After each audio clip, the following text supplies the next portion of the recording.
இந்த போதைப்பொருள் குட்கா இந்த விவகாரத்தில் இவ்வளோ பேர் லஞ்சம் வாங்கியிருக்காங்கன்னு சொல்லி அன்னைக்கு இருந்த IT commissioner, income tax chief commissioner Balakrishnan அவர்கள் அப்போது இருந்த டிஜிபி அசோக் குமார் கிட்ட ஒரு டாக்குமெண்ட் கொடுக்குறாரு. அதே டாக்குமெண்ட்டை சீஃப் செக்ரட்டரி இருந்த ராம்மோகன் ராவ் அவர்கிட்ட கொடுக்குறாங்க. ராம்மோகன் ராவ் கொஞ்சம் உஷார், அவர் தெளிவாக அந்த டாக்குமெண்ட் வாங்கி வச்சுக்கிட்டு அமைதியாக இருந்தார். ஆனால் டிஜிபி அசோக் குமார் அப்படி அல்ல.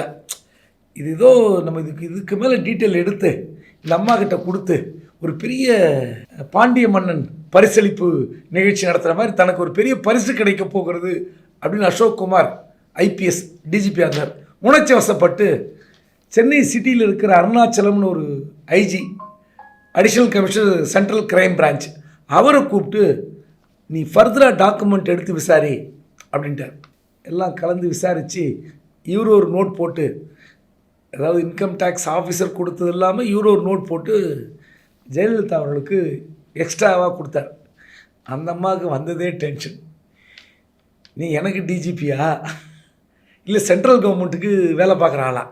ஒரு ரிப்போர்ட் வந்தால் உடனே எங்கிட்டலாம் காட்டணும், அதுக்கப்புறம் நீ என்கொயரி பண்ணணும். அப்போ என்னுடைய ஆட்களை நீ வேவு பார்த்தால் என்றால் நீ யாருக்காக வேலை பார்த்த? நீ எங்கிட்டலாம் கேட்டிருக்கணும்.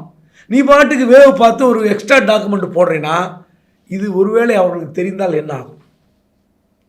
இன்றைக்கி வரைக்கும் குட்கா கேஸ் என்ன கதில் இருக்குன்னு நமக்கு தெரியும்.